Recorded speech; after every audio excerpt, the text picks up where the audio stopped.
levantamos nuestra alabanza al que en el trono está. En esta mañana quisiera hablar acerca de una característica o el carácter del cristiano. Voy a iniciar en la carta a los Filipenses. ¿Cuántos trajeron su Biblia?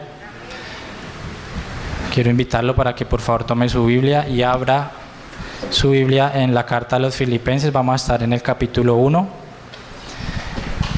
Trajeron el cuadernito para tomar sus apuntes. Antes de iniciar quisiera arrancar con una oración. Padre, te doy gracias, Señor, por el privilegio, Señor, que hoy tengo de compartir, Señor, tu palabra, Señor. Hoy te pido, Señor, una llenura de tu Espíritu, Señor. Pido que seas tú, Señor, hablando, Señor, a través de mí a la congregación, Señor. Que seas tú abriendo, Señor, aún nuestros oídos, nuestros corazones y nuestras mentes, Señor, para recibir, Señor, este mensaje, Señor, que hoy traes para nosotros, Señor. Permite que esta palabra, Señor, pueda dar frutos, Señor, al 100% en nuestro corazón. Rendimos, Señor, toda la gloria y toda la majestad, Señor, y todo esto es por ti, en ti y para ti. En el nombre de Jesús.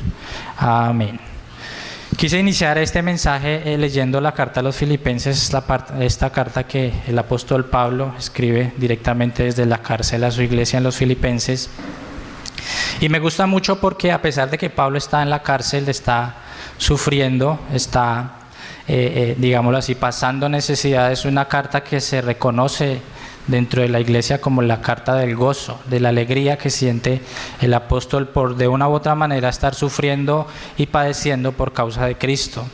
Así que Pablo decide escribir a los Filipenses, reconoce que son una iglesia que ha crecido, que es una iglesia que tiene bastante fe, pero también resalta algo acerca del carácter que debe tener la iglesia en tiempos de dificultad, en tiempos en donde es importante que los cristianos podamos ser de testimonio para las naciones y que puedan conocer a Jesús a través de nuestras vidas. Así que quiero invitarlo para que por favor me acompañe en el capítulo 1 del versículo 27 en adelante.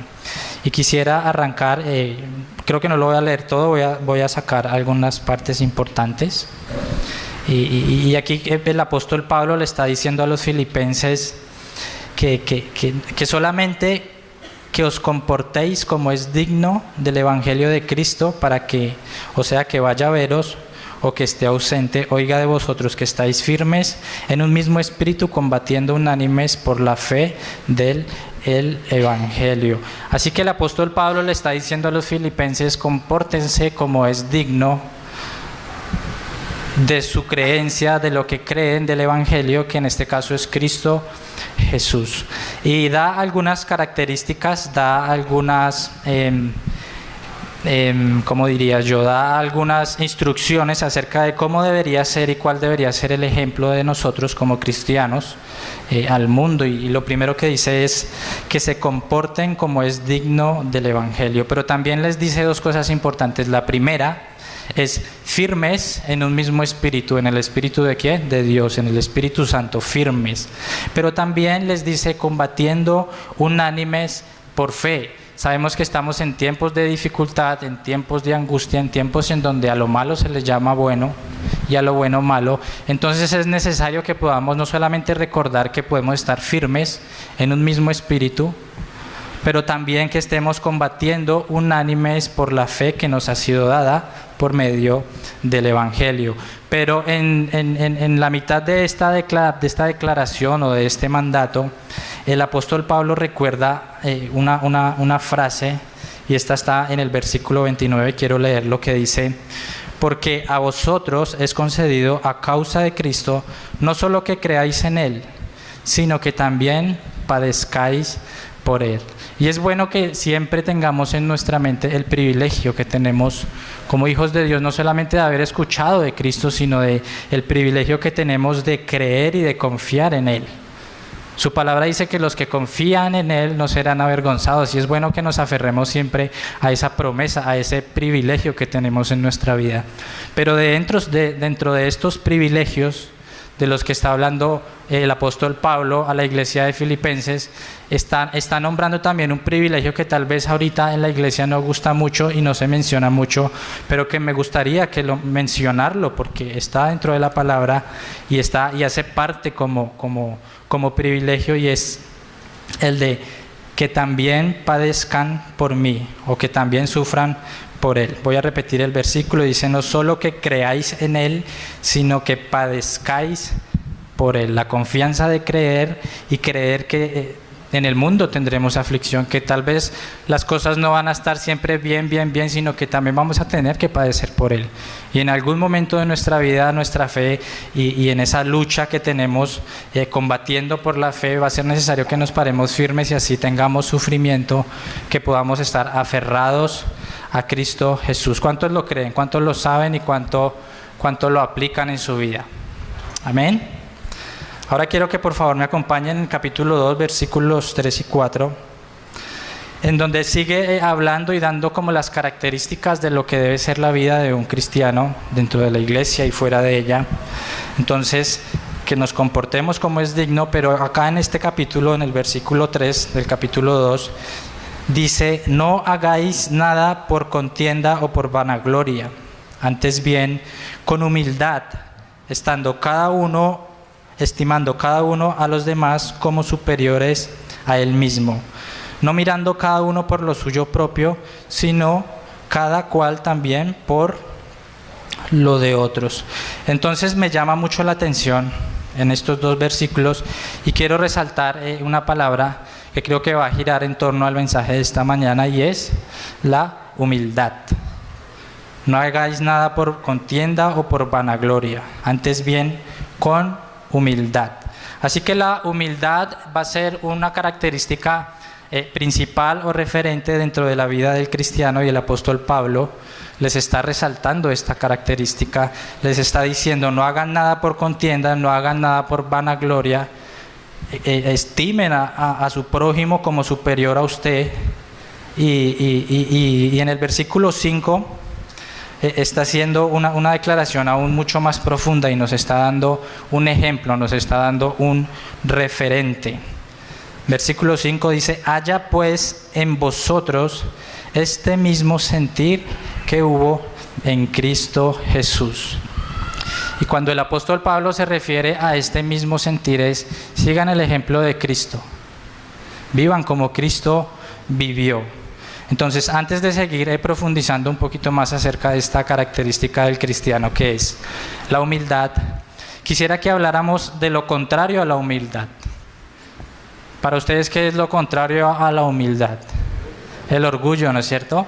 El orgullo, la soberbia. Así que quisiera tocar un poco el tema de la soberbia para que podamos entender lo que no es y para que podamos aplicar lo que es en nuestra vida de una manera más eficaz y segura. Entonces, la soberbia, según Wikipedia, dice que es un sentimiento de superioridad frente a los demás que provoca un trato distante o un trato de desprecio hacia los demás.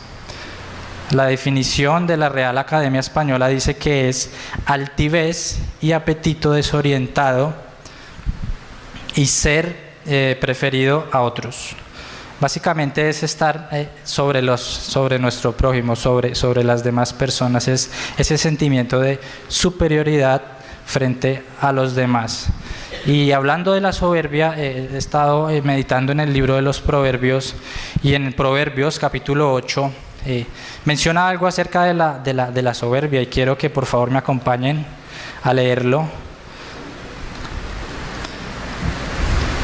Dice: el temor de Jehová es aborrecer el mal, la soberbia, la arrogancia y el mal camino y la boca perversa aborrezco. ¿Qué aborrece el Señor? La soberbia, la arrogancia, el mal camino y la boca perversa. En el capítulo 6 de Proverbios también se mencionan 6 o quizás 7, dice la Escritura, cosas que abomina el Señor. Los ojos altivos, que en este caso representarían muy bien lo que es la soberbia. Ya leímos la definición: ojos altivos, la lengua mentirosa, las manos derramadoras de sangre, el corazón que maquina pensamientos inicuos, los pies presurosos para correr al mal, el testigo falso que habla mentiras y el que siembra discordia entre los hermanos. Esas son las 7 cosas que el Señor aborrece, y dentro de esas 7 cosas está la soberbia. Y la soberbia, ustedes recuerdan la última vez que tuve la posibilidad de predicar, hablamos de una enfermedad que estaba sufriendo actualmente la iglesia en general, y es esa enfermedad del corazón endurecido. ¿Lo recuerdan los que vinieron? Que el corazón endurecido es el que nos va como matando espiritualmente. Y hoy quisiera hablar de la soberbia, porque como cristianos, como hijos de Dios, no estamos exentos de sufrir digámoslo así, de esta falla, de este pecado y de esta maldad. Pero la soberbia es para mí una de las principales, o si no la primera, cosas por las cuales deberíamos preocuparnos dentro de nuestro carácter, porque si analizamos muy bien, muchas veces para nosotros es fácil reconocer que tal vez sufrimos de ira, tal vez para el hombre es más fácil reconocer que tiene debilidad frente al alcohol, es más fácil para el hombre reconocer que tiene debilidad, para las mujeres, o es más fácil reconocer otros pecados como el mal genio, la lujuria, pero difícilmente un hombre va a aceptar que tiene o está sufriendo de soberbia o orgullo. Así que este mal, este pecado es como un cáncer que va entrando silenciosamente dentro de nuestra vida y puede ir causando muchos daños colaterales. Amén. C.S. Lewis, en su libro Mero Cristianismo, afirma que la soberbia es el vicio más extremo, que en comparación con la ira, la codicia, las borracheras, la lujuria, el mal genio, el alcoholismo, es la más pequeña de todas, es la más alta de todas. El resto, aunque son pecados, y no estoy diciendo que hay pecado grande y pecado pequeño, porque el pecado es pecado, pero que la soberbia está sobre todo. ¿Por qué? Porque la soberbia es el más completo estado de la mente anti Dios. Dice que fue a través de la soberbia que el demonio llegó a ser demonio. Fue cuando Satanás entró y pensó que tal vez quería ser más exaltado, que el resto de ángeles decía que él era el más hermoso y el más bello, pero fue cuando entró esa soberbia en él y él se rebeló porque quería más exaltación y quería estar más alto que el resto, inclusive llegar a ser igual a Dios. Así que podríamos decir que este principio de la soberbia es un principio, yo diría, satánico, porque pues ya vemos de dónde nace, ¿no? Ya vemos que es el que llevó a Satanás a convertirse en lo que es. Y quisiera resaltar 2 características de la soberbia. La primera es que la soberbia compite con los demás, la soberbia es competitiva.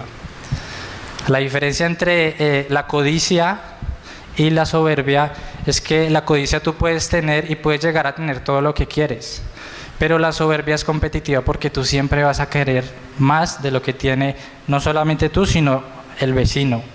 Entonces la soberbia no obtiene placer en la posesión de algo, sino que solo obtiene el placer de tener algo de lo que mi prójimo o mi vecino tiene. Entonces es esa competencia en la que muchas veces, a veces como hombres, como humanos, entramos como en esa angustia de ver que el otro tiene y yo no tengo, entonces yo quiero tener más, pero no quiero tener más solamente para sentirme superior, sino para estar, digámoslo de una u otra manera, como lo señala acá, en ese sentido de superioridad y de desprecio. Esa es la soberbia, y la característica principal de ella es la competencia que hay, ¿no?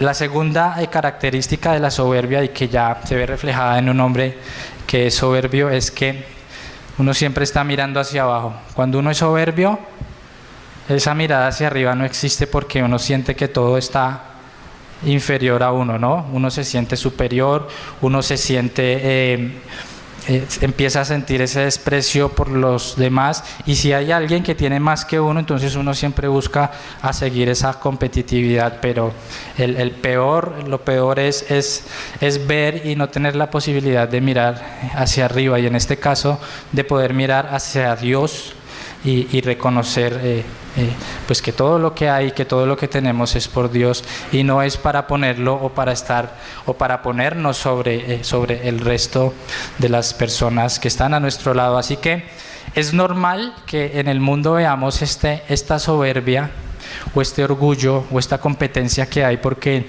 finalmente el mundo está gobernado, y Jesús lo afirmó, dice que está gobernado por el príncipe de la potestad del aire, el príncipe de este mundo, y él ha metido filosofías, y él ha metido, digámoslo así, pecados, ha metido esos pensamientos en el hombre, y la soberbia en el mundo es algo normal.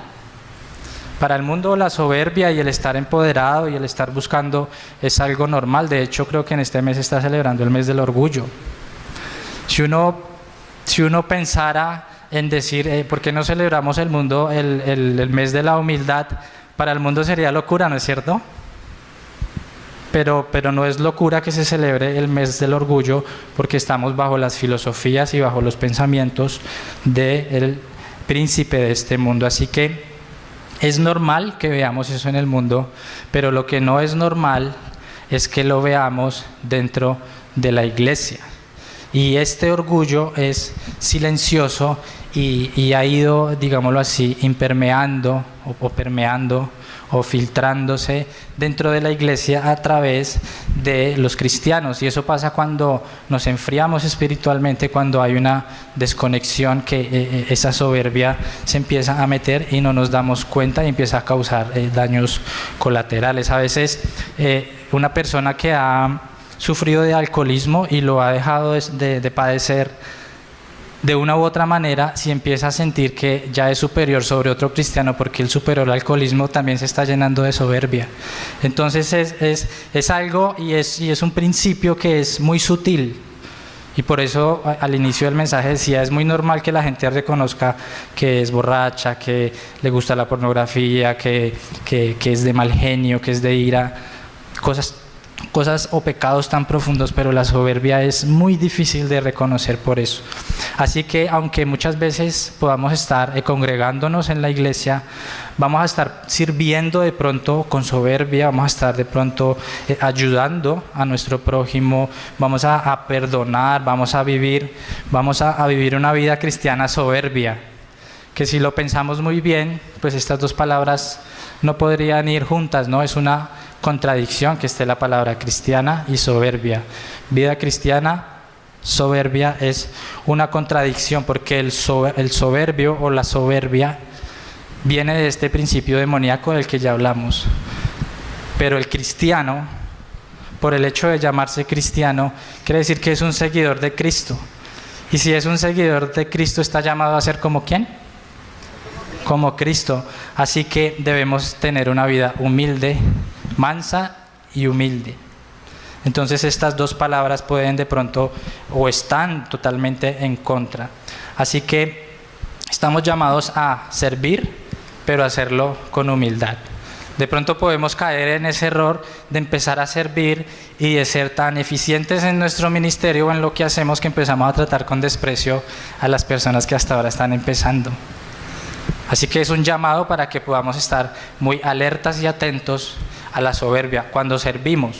Ahora, cuando ayudamos a nuestro prójimo, también es importante que tengamos esa sensibilidad de ayudar, pero ayudar con esa humildad y con ese corazón que el mismo Jesús nos enseñó, y no de pronto, dentro del afán de este mundo, uno está ayudando y empieza como a sentirse superior, porque realmente la carne siempre está buscando como acomodarse y está buscando sentir ese ego alto y esa superioridad por sobre los demás. Así que cuando ayudemos, que podamos estar conscientes de que lo estamos haciendo con humildad. Cuando perdonemos, hagámoslo con humildad también, porque muchas veces perdonamos, pero no perdonamos como yo perdono pero no olvido. Es el dicho que hay, ¿no? pero ese perdón es realmente un perdón con humildad, es un perdón de reconocer nuestra debilidad y de amar a nuestro hermano, a la persona a la que perdonamos, como Cristo nos amó a nosotros y nos perdonó. Es vivir humildemente. Y muchas veces pensamos que vivir humildemente es vivir en la pobreza, ahí humildemente. Pero realmente no es esa visión o no es ese significado lo que genera esa palabra humildad. Ser humilde no tiene nada que ver con nuestras posesiones. Tiene que ver con tener un corazón humilde, tiene que ver con una persona que reconoce su humildad, que reconoce su debilidad. Es una persona que estima a los demás como superiores a sí mismos. Es una persona que no se preocupa solo por lo suyo, sino que también se preocupa por lo demás. Lo leímos ahorita en Filipenses. Es una persona que vive como lo hizo Jesús. Y quisiera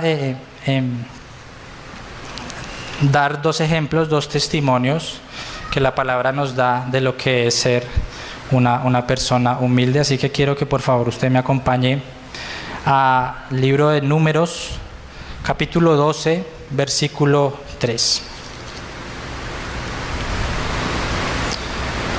Hoy no tenemos las pantallas, así que es importante siempre que podamos tener nuestra Biblia a la mano para poder corroborar lo que se está hablando aquí y para que usted también pueda ir tomando notas de lo que el Señor le está hablando en esta mañana. Números 12, capítulo 3. 12, versículo 3. Y en este versículo se está dando una descripción del hombre más humilde sobre la tierra, y lo voy a leer. Y aquel varón Moisés era muy manso. Note que no era humilde, sino era muy humilde. La Reina Valera dice manso, pero la Reina de las Américas habla de humildad. Entonces, y aquel varón Moisés era muy humilde, más que todos los hombres que había en la tierra. Qué increíble, ¿no? Que el Señor mismo sea quien haga o resalte esa característica de nosotros, de nuestra personalidad. Y no solamente eso, sino que diga que era el más humilde sobre la tierra. Pero ahora la pregunta es, ¿cómo fue que llegó Moisés a tener ese nivel de humildad? Y si recordamos la vida y el proceso de Moisés, podemos darnos cuenta que no fue un proceso instantáneo, que no fue un proceso fácil, en este caso para Moisés, pero que fue un proceso en el que Dios mismo estuvo con él, capacitándolo y enseñándole varias cosas. Él duró primero 40 años en la corte de Egipto, él fue príncipe de Egipto, él estuvo en los mejores colegios, en las mejores universidades, con la mejor comida, con la mejor educación, con la mejor ropa. Él estuvo 40 años en esa posición de liderazgo y digámoslo así, como de superioridad por sobre el resto del pueblo. Pero después duró otros 40 años como un pastor de ovejas. Tal vez el Señor le estaba enseñando a olvidarse de todo lo que requería o de todo lo que aprendió gracias a esos títulos que siempre aumentan el ego y la soberbia y el orgullo de una persona. Tardó 40 años en el desierto olvidando lo que aprendió en Egipto. Y si recordamos cuando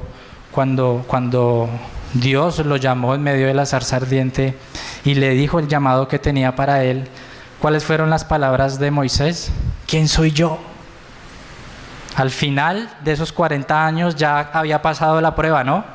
Ya se había dado cuenta que él no era nadie, pero que el Señor lo estaba llamando para esta gran labor. 40 años atrás, antes de ser pastor de ovejas, había querido ayudar al pueblo con sus propias manos, mató a un egipcio y le tocó salir huyendo como un delincuente, pero aquí ya él estaba como reconociendo y mostrando algo de lo que el Señor le había enseñado. ¿Quién soy yo? Así que para que Moisés llegara a este grado de de sencillez, de humildad, de mansedumbre, tuvo que pasar este proceso y fue un proceso bastante doloroso para él, pero me gusta mucho esta palabra de procesos. De procesos, y no solamente el proceso, sino que también él tuvo un encuentro personal con Dios, y esto fue lo que lo llevó a él no solamente a liderar al pueblo de la tierra de Egipto, sino a poder considerado ser amigo de Dios porque hablaba cara a cara con él. Entonces quiero resaltar dos situaciones dentro de la vida o el ministerio de Moisés. La primera está en el capítulo 12 de Números y la segunda está en el capítulo 16. ¿Y por qué quise resaltar estos dos pasajes dentro del ministerio y la vida de Moisés? Porque fueron momentos en donde Moisés experimentó oposición y adversidad. Entonces, en el capítulo 12 vamos a poder mirar la oposición que tuvo Moisés dentro de su familia, y en el capítulo 16 vamos a poder mirar y a entender cómo fue el comportamiento de Moisés cuando también tuvo oposición y adversidad dentro del pueblo. Así que en el capítulo 12, para que podamos entrar un poquito más en el contexto de donde acabamos de leer esta característica de Moisés, el hombre más sencillo de la tierra, Moisés estaba siendo blanco de la murmuración de sus hermanos. Sus hermanos lo estaban criticando porque él se había casado con una mujer cusita. Y esa mujer cusita venía de Cus, o sea, venía de Egipto. Entonces para María, para Josué y para María su hermana, esto era algo reprochable.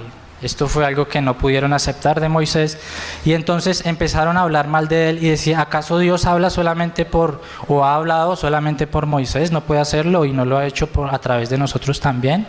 Empezaron a hablar como mal de Moisés, empezaron a murmurar contra él, y poniéndonos en esta situación y trayéndolo a nuestra vida real, a nuestra vida cotidiana.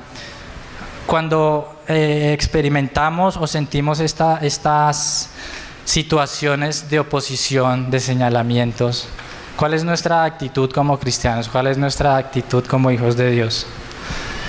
Tal vez a veces no es la misma que la de Moisés, que la vamos a ver un poco más adelante, pero sí quise resaltarlo para que todos estos ejemplos los podamos ir trayendo a lo que es nuestra vida cotidiana, a reconocer y a entender cómo es que Dios quiere que nos comportemos en todas las circunstancias. Nombré estas dos de oposición y adversidad porque cuando estamos bien, todo está bien, todo es paz, alegría, amor, pero cuando hay adversidad es cuando realmente sale lo que tenemos dentro de nuestro corazón. Y en este caso los hermanos estaban hablando mal de Moisés, y me llama mucho la atención porque a través del capítulo 12 podemos ver que Moisés nunca se defendió. Primero, no escuchó esas palabras. Realmente quien oyó esas palabras fue el Señor. Acá no relata que él haya escuchado las palabras directamente de sus hermanos, sino relata que el que escuchó fue el Señor, y el Señor fue el que los convocó y les dijo: ustedes están hablando de mi siervo, y se llenó de ira. Y a causa de eso Miriam se le llenó la piel de lepra, y a pesar de eso su hermano intercede por ella. Así que la primera característica que puedo ver acá de Moisés es que no se afecta por las palabras de los hombres. ¿Por qué? Porque él sabía y él creía y confiaba en que Jehová era quien lo había puesto ahí, que él escuchaba y lo defendía. Lo segundo es que podemos verlo a lo largo del capítulo. No lo voy a leer porque nos extendemos mucho, pero si usted quiere puede leerlo con más detenimiento en casa, y usted puede darse cuenta de la actitud de Moisés. Él nunca se defiende, nunca se defiende. Para Moisés era algo como que él no entendía qué había pasado, y cuando lo entiende él no trata de justificarse ni decir: es que el Señor me puso acá, sino es que Moisés nunca se defendió. Y lo tercero, y ya lo habíamos hablado, es la humildad y la mansedumbre con que afronta todas estas cosas.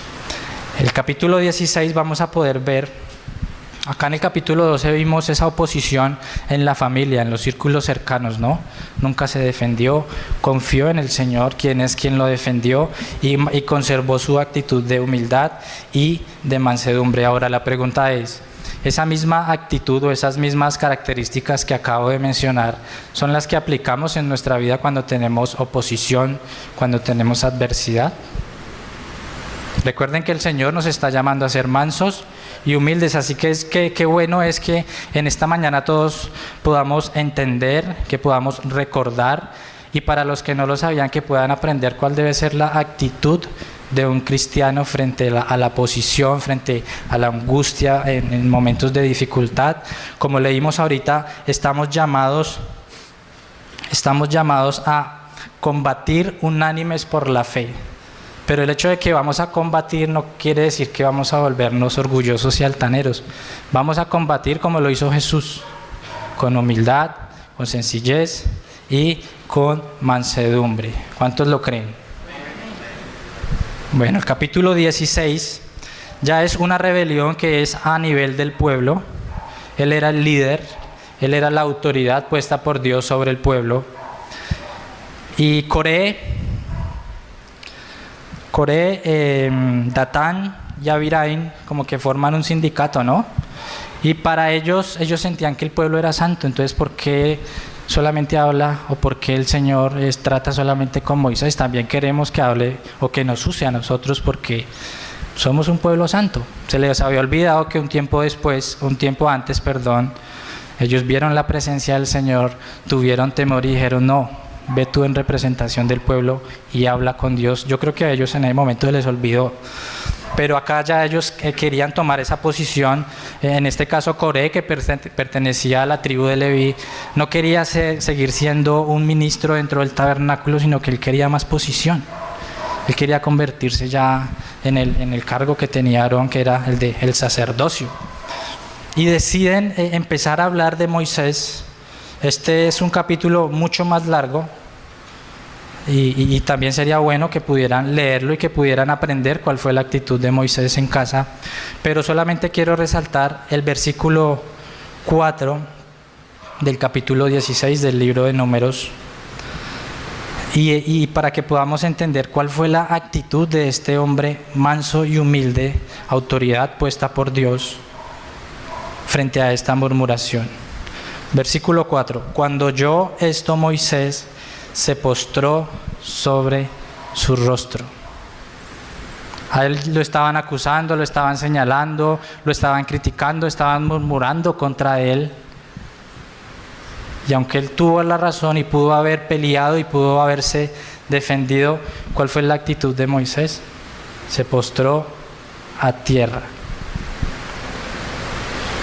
Ahora, ¿cuántos de nosotros, cuando estamos en oposición, cuando estamos en ese combate, en el afán del día a día, cuando sentimos que alguien pasa por encima de nosotros y que es injusto, tenemos esa posición de decir: Señor, me postro a ti? ¿Por qué?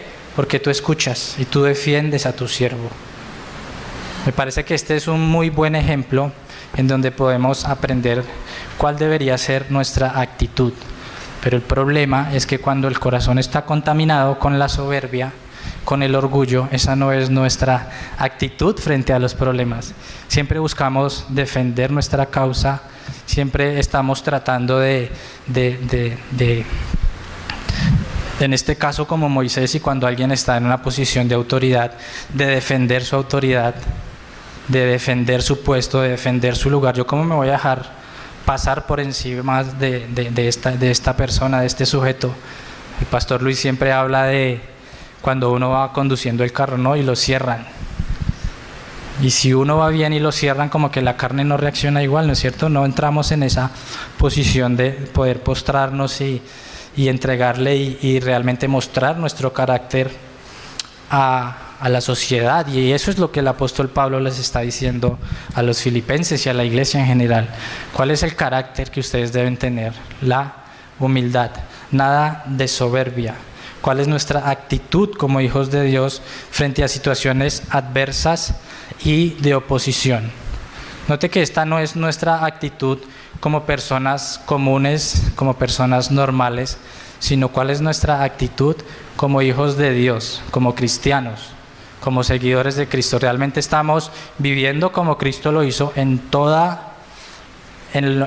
nuestras áreas de nuestra vida? ¿O es un buen momento para que podamos reflexionar en nuestro corazón y que el Señor y que el Espíritu Santo sea quien nos muestre todas esas áreas que el orgullo y la soberbia han venido contaminando y no nos hemos podido dar cuenta? El segundo testimonio, y es el más alto que podamos tener dentro de la Escritura, es el ejemplo más superior al que cualquier otra persona pueda darnos, y es el mismo Jesús. Ustedes recuerdan que hace algún tiempo, yo creo que ya eso fue hace como un año, tuve la posibilidad de dar un mensaje en donde era importante reconocer la humanidad de Cristo, porque fue cuando Él se hizo hombre, cuando Él estuvo en la carne, que Él pudo experimentar todo lo que como seres humanos experimentamos: miedo, hambre, sed, cansancio. Y si recuerdan, en el capítulo 14 del libro de los Hebreos, nos dice que ahora tenemos un sumo sacerdote, que es Cristo Jesús, exaltado a la derecha del Padre, quien se compadece de nuestras debilidades. Uno que fue tentado en todo según nuestra semejanza, pero sin pecado. Así que gracias a que está a la derecha del Padre intercediendo por nosotros, podemos acercarnos confiadamente al trono de la gracia para alcanzar ¿qué? Misericordia y hallar gracia para el oportuno socorro. Jesús se compadece de nosotros porque Él se hizo hombre y conoce nuestras debilidades. Como ya les había dicho, Él sintió sed, Él sintió hambre, Jesús lloró. Y ahora Él está sentado a la derecha del Padre y está intercediendo por nosotros. Y no solo intercede por nosotros, sino que se compadece de nosotros, porque de una u otra manera Él experimentó lo que nosotros vivimos. Y Él fue tentado en todo, pero es claro que fue tentado en todo, pero sin pecado. Precisamente por eso ha sido exaltado a lo sumo. Pero en esta mañana quisiera que pudiéramos entender y no enfocarme en la humanidad de Cristo, sino en la divinidad de Cristo. En teología hay un término que se llama la unión hipostática, que es esa unión, ese término que podemos aplicar solamente para Jesús, en donde habla de la naturaleza divina y la naturaleza humana. Y quisiera resaltar esa naturaleza divina. A lo largo de los evangelios, Jesús hace afirmaciones en donde dice que Él es Dios. En Juan 10:30 dice: yo y el Padre somos unos. El que me ha visto a mí, ha visto al Padre. En Colosenses 1:13 dice: Él es la imagen del Dios invisible, el primogénito de toda creación. Colosenses 2:9 dice: porque toda la plenitud de la deidad reside corporalmente en Cristo. Él es el resplandor de su gloria y la expresión exacta de su naturaleza, afirmando que Él es Dios. El Padre dio revelación a Pedro y Pedro afirmó y dijo: eres Cristo, el Hijo del Dios viviente. Juan en su evangelio dice: y aquel verbo fue hecho carne y habitó entre nosotros y vimos su gloria como gloria del unigénito del Padre, lleno de gracia y de verdad. Y hay una que es la que más me gusta. ¿Recuerdan del discípulo de Tomás? ¿Lo tienen presente a Tomás? ¿Cuál fue su característica o por qué es como reconocido entre todos los discípulos? Porque era como el incrédulo, ¿no? Pero a pesar de su incredulidad y después de poner los dedos en la llaga de Jesús, él hace una afirmación que demuestra la deidad de Cristo. Él dice, después de poner sus dedos en la llaga, dice: Señor mío y Dios mío. A mí me parece que estas 5 palabras pueden hacer guerra a toda esta doctrina que habla y duda de la deidad de Cristo. Aquí el apóstol Tomás, el discípulo, está diciendo: Señor mío y Dios mío. Está reconociendo a Jesús mismo como Dios. Así que ahora teniendo clara la deidad de Cristo, su divinidad, podemos entender mucho más claramente este mandato que Jesús hace cuando dice: aprended de mí, que soy manso y humilde de corazón. Ahora recordemos que el corazón es el centro de operaciones de nosotros, ¿no? Y acá Jesús está diciendo que Él es manso y humilde de corazón. Así que el carácter de Cristo, su voluntad, sus emociones giraban en torno a esta característica, la humildad. Entonces podríamos definir la humildad según este ejemplo y esto que hemos visto de Jesús. De hecho, ahorita lo cantamos, que Él se despojó, que Él no tuvo el ser igual a Dios como cosa que aferrarse, sino que se despojó, se humilló. Esta definición de humildad, según el ejemplo de Cristo, es: número 1, la ausencia del orgullo. Y número 2, renunciar al derecho. En este caso, a nuestro derecho. Podríamos decir que no tenemos derecho, pero Cristo mismo nos dio ejemplo porque Él renunció al derecho y a la exaltación que como Hijo de Dios le merecen. Eso hace parte de su despojo, de su humillación. Pero ahora lo más lindo y lo que yo puedo ver es que ahora nosotros en Cristo Jesús somos considerados hijos de Dios. ¿Cuántos lo creen? Somos hijos de Dios, entonces estamos llamados a tener y a reflejar este mismo carácter de Cristo. Número 1, cero orgullo, cero soberbia. Y número 2, a renunciar al derecho. Cualquier clase de derecho que podamos tener, por título profesional, por habilidades, por características, por talentos, estamos llamados a renunciar.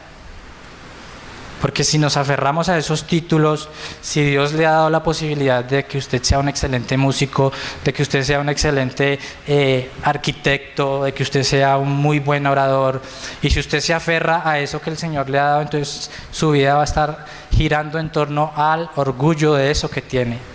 Y Jesús nos está enseñando acá que debemos renunciar a todo derecho. Y precisamente por esa característica no deberíamos ni defendernos, ni deberíamos buscar la exaltación ni de los hombres, ni deberíamos buscar tener más de lo que el otro tiene, porque empezaríamos a vivir y nuestra vida empezaría a girar en ese principio demoníaco de la soberbia. Así que quisiera que por favor me acompañen a Isaías capítulo 53.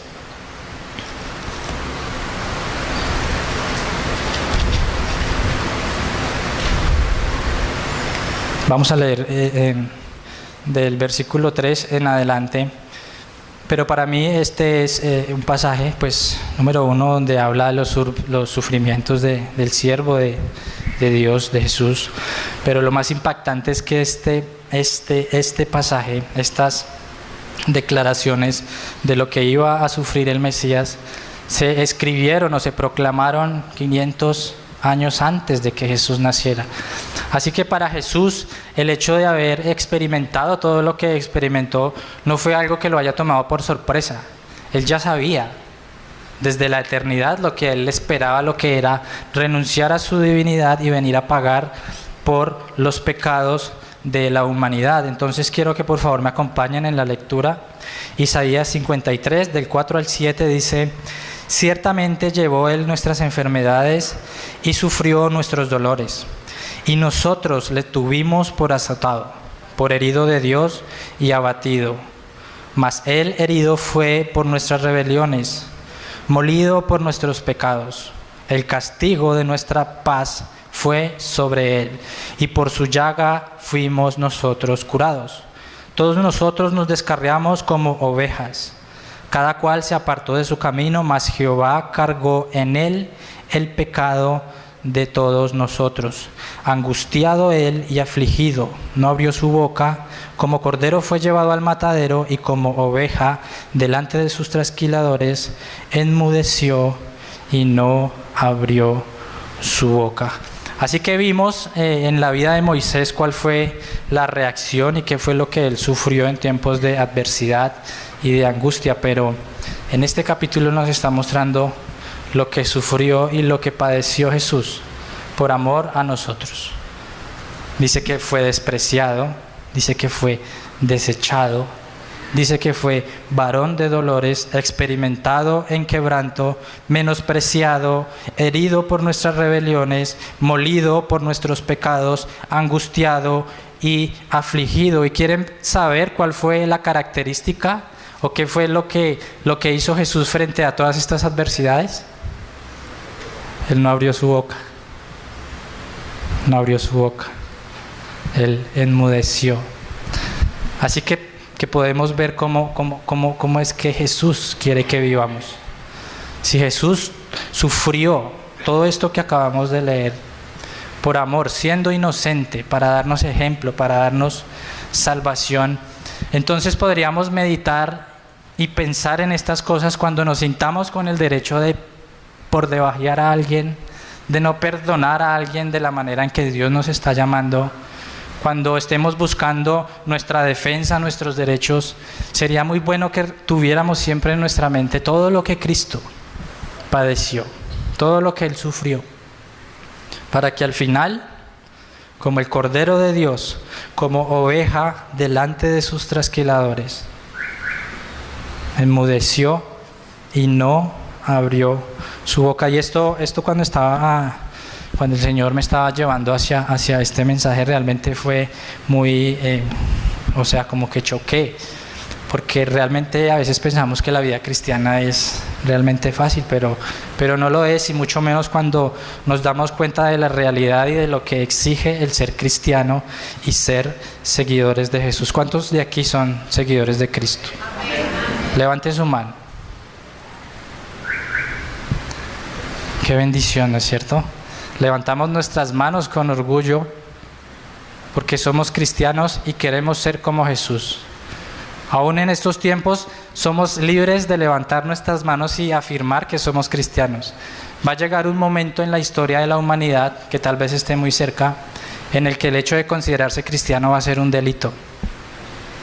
Así que yo lo invito para que ahorita que levantó su mano, usted pueda estar firme y convencido de poderla seguir levantando sin importar las circunstancias, sin importar la situación, que usted pueda decir: yo soy cristiano, yo no voy a luchar por mi derecho, yo perdoné, si Él no me perdonó, el Señor conoce, el Señor pelea por mí, este Señor me está juzgando mal, ¿yo por qué voy a pelear con Él? El Señor se encarga.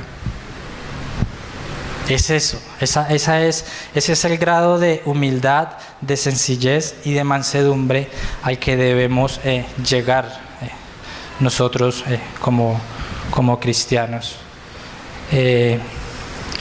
Ya para terminar, quisiera invitar a Alex para que por favor me acompañe en el piano. Quisiera como concluir y retomar algunas de las ideas y que podamos meditar en nuestro corazón. Acompáñenme en Mateo 11, versículos 28 al 30. Venid a mí todos los que estáis trabajados y cargados, y yo os haré descansar. Llevad mi yugo sobre vosotros y aprended de mí, que soy manso y humilde de corazón, y hallaréis descanso para vuestras almas, porque mi yugo es fácil y ligera mi carga. Y en este pasaje podemos ver como 3 mandatos, ¿no?, que el Señor nos está haciendo. Número 1, venid. Número 1, venid. La vida cristiana, como ya lo dije, es pesada, es difícil. Cuando tratamos de vivir nuestra vida cristiana en nuestras fuerzas, podríamos volvernos esclavos de esa vida cristiana. Pero el Señor en esta mañana está diciendo: venid a mí los que estén cansados y cargados. A veces la vida cristiana no es tan bien, experimentamos quebranto, pero el Señor nos está diciendo que traigamos nuestras cargas delante de Él, esa carga pesada, ese yugo delante de Él. Y ahora dice: dejen sus cargas y lleven mi yugo, que mi yugo es fácil, que mi carga es ligera. y es que podamos experimentar como cristianos esa libertad en Cristo. Realmente es esa libertad de saber que en nuestra fuerza tal vez no lo vamos a hacer bien, pero Cristo es quien vive en nosotros y Él nos da esa libertad de vivir, de que aunque fallemos podamos reconocer nuestros pecados y Él es justo para perdonarnos y para formar su carácter en nuestra vida.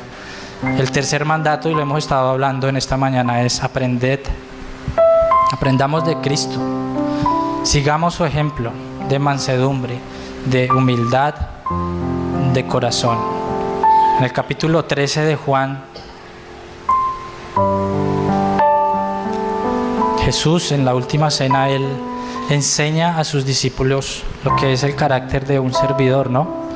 En estos tiempos, y yo creo que es como por la cultura, creemos que los ministros están superiores a sus ovejas o a los creyentes, tal vez porque dentro de las altas esferas del gobierno se le menciona a los que trabajan por el pueblo como ministros, y tal vez esa ideología ha entrado dentro de la iglesia, pero realmente un ministro de Dios es un siervo, y Jesús lo está enseñando acá de una manera práctica, de una manera vivencial. Él está cenando con sus discípulos, Él se levanta, Él se pone su toalla y Él empieza a lavar los pies de sus discípulos. Qué grande honor el que tenemos como ser discípulos de Dios, de Jesús, y que Él se postre y Él empiece a lavar nuestros pies. Él está dando ejemplo. Ya vimos la divinidad de Cristo, ¿no? Jesús mío, Dios mío. Y Dios mismo lavando los pies de sus discípulos, dice Jesús en el versículo 14: pues si yo, el Señor y Maestro, he lavado vuestros pies, vosotros también debéis lavaros los pies los unos a los otros, porque ejemplo os he dado para que como yo os he hecho, vosotros también hagáis. De cierto os digo, el siervo no es mayor que su Señor, ni el enviado es mayor de el que le envió. Si sabéis estas cosas, bienaventurados seréis si las hiciereis. Yo creo que aquí ya como que las explicaciones sobran, ¿no es cierto? La palabra habla por sí sola. Yo creo que ya esto es el máximo mandato que tenemos y el mayor ejemplo que tenemos. Él nos está llamando a perdonar. ¿Cuántas veces? 70 veces 7, con la misma humildad que debemos perdonar en la primera. Él nos está llamando a amar a nuestros enemigos. Es muy fácil amar a nuestro amigo, ¿no? Es muy fácil amar a mi suegro, a mi suegra, porque son mis suegros, los amo. Pero cuando llega una persona que piensa diferente, que quizás la consideramos enemigo, esa soberbia que está en nuestro corazón nos va a permitir amarlo como Jesús nos amó. Aun cuando éramos muertos, cuando estábamos allá muertos en nuestros delitos y pecados, Él dio su vida por nosotros y nos dio el máximo ejemplo de cómo debemos vivir. Hay una bienaventuranza que me gusta mucho, esa está en Mateo 5:5, que dice: bienaventurados los mansos, porque ellos tendrán la tierra por heredad. Y es todo lo contrario, ¿no? Porque los orgullosos y los soberbios quieren tener el mundo y gobernarlo, pero Jesús lo está prometiendo a quienes, a los mansos y a los humildes. Ahora, si recordamos el proceso por el que tuvo que pasar Moisés, no creamos que vamos a tener que pasar por esos mismos 80 años el Señor llevando un proceso con nosotros, porque ahora necesitamos 3 cosas importantes. Lo primero, tener un encuentro con Jesús. Cuando usted tiene un encuentro con Jesús, usted va a querer ser como Jesús. Mire lo que le pasó al apóstol Pablo de camino a Damasco. Él perseguía a la iglesia, él perseguía a los cristianos, pero cuando se encontró con Cristo, en la carta a los Corintios, él dice: aprendan de mí, pero yo no vivo porque soy yo, sino porque estoy siguiendo el ejemplo de Cristo. Él quiso ser como Cristo cuando tuvo ese encuentro con Cristo. Lo segundo que necesitamos es nacer de nuevo. Y eso es un tema que ya hemos venido hablando, ¿no? Porque en la carne, en nuestras fuerzas, va a ser imposible que podamos vivir humildemente. Vamos a necesitar ese toque celestial, ese milagro del Señor, empezar a tener una vida nueva y en el Espíritu.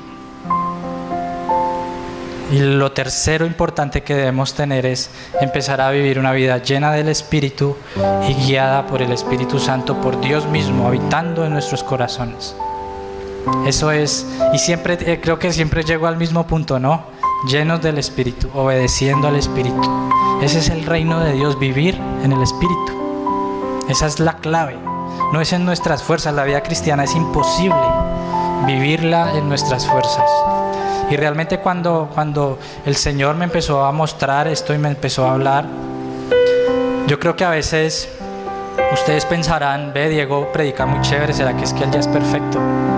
Pero realmente este mensaje fue primero para mí, porque a veces hay circunstancias de la vida cotidiana que realmente me muestran que no estoy perfecto y que yo tengo que estar aprendiendo, y el primero que se pone en la lista de los que están fallando aquí soy yo. Pero quise compartir este mensaje, el Señor lo puso en mi corazón para que podamos reflexionar acerca de eso. Y yo quiero invitarlos para que por favor se pongan sobre sus pies y que sea un tiempo en el que podamos meditar. Yo pensaba y decía, tal vez no tengo esa autoridad para hablar acerca de este tema, pero el Señor me ha puesto aquí y quisiera ceder el paso a una persona que ha marcado mi vida en estos últimos años y que ha sido ejemplo no solamente de humildad, sino también de mansedumbre, y que cuando la veo siempre veo a Cristo reflejado en ella. Así que quisiera darle la palabra a la pastora para que por favor cierre en oración, que nos bendiga con una oración, pastora.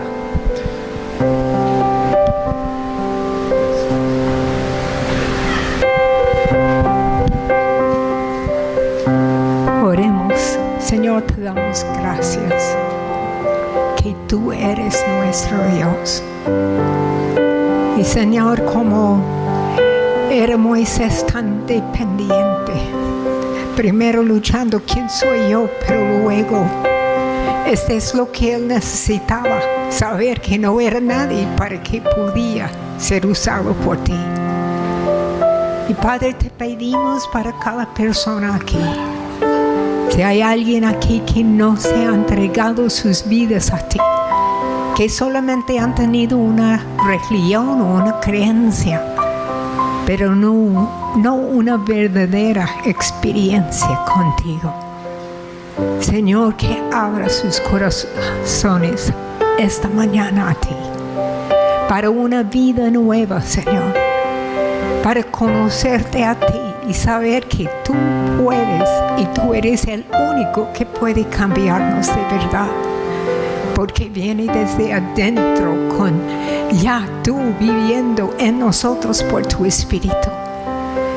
Señor, gracias que no hay nadie como tú, y que Jesús se humilló para venir aquí por puro amor para la humanidad, para que pudiéramos conocerte y que tú por tu Espíritu puedes caminar con nosotros. Señor, no deja que perdemos esta oportunidad que tenemos en este día de conocerte, y para los que te conocen, que se entregan más a ti, a esta dependencia total en ti, Señor. Porque el único éxito que tenía Moisés era su dependencia en ti, y tú hiciste todo. Señor, que este sea un día de decisión para muchos. Padre, te pedimos que tú obres en cada uno. Esta mañana quiero darte oportunidad. Quizás has entregado tu vida al Señor, pero es otro nivel y quieres ser dependiente del Señor. Quizás no has abierto tu corazón, y sería esta mañana. Si quiere venir enfrente, vamos a orar por ustedes. Señor, obra por tu Espíritu, te pedimos. Que nadie salga de aquí igual que cuando entró, Señor. Padre, te damos gracias. Este es día de oportunidad. Sabemos que el futuro no va a ser fácil, pero que te necesitamos a ti. Por favor, también el equipo ministerial, si pudiera orar por ellos. No es suficiente decir, sí, Jesús es mi Salvador, gloria a Dios y chao.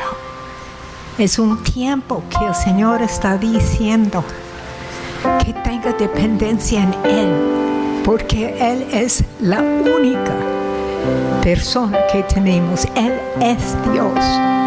Y pasemos por lo que pasemos, no importa, porque Él es fiel en toda situación. Señor, líbranos de este orgullo que pensamos que nosotros podemos, que de una forma u otra que nosotros tenemos una respuesta. Señor, confesamos en esta mañana, tú eres la única esperanza que tenemos. Tú eres la única fuerza que tenemos, Señor. Padre, gracias por tu amor tan grande.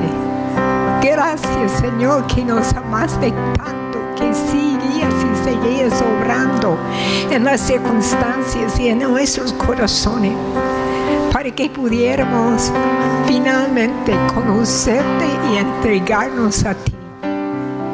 Señor, cada uno aquí, tú conoces cada persona, Señor, cada necesidad.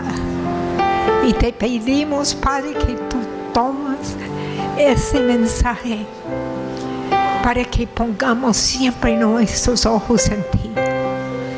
Señor, donde hemos fallado, tú estás allí para perdonarnos. Por eso Jesús dio su vida, Él derramó su sangre por eso. Pero podemos salir otra vez en ti y en tu poder. Danos visión, entendimiento, Señor, en este día tan importante en que estamos viviendo. Padre, te pedimos que tú bendigas a cada uno aquí, aún los que te han conocido quizás años, pero Señor, renuévanos cada día más en ti, con tu vida moviendo a nosotros, con esta relación personal que tú quieres tener con nosotros, como Moisés tenía contigo en todos estos años del desierto, corriendo al tabernáculo de comunión para saber qué es la respuesta para este problema, Señor. Tú guiándole, Señor. Padre, danos esta dependencia en ti, que tu iglesia puede ser un pueblo que no quizás sabemos todas las respuestas, pero te conocemos a ti, podemos ir a ti para todas las necesidades que tenemos. Padre, te pedimos esto en el nombre de Jesús.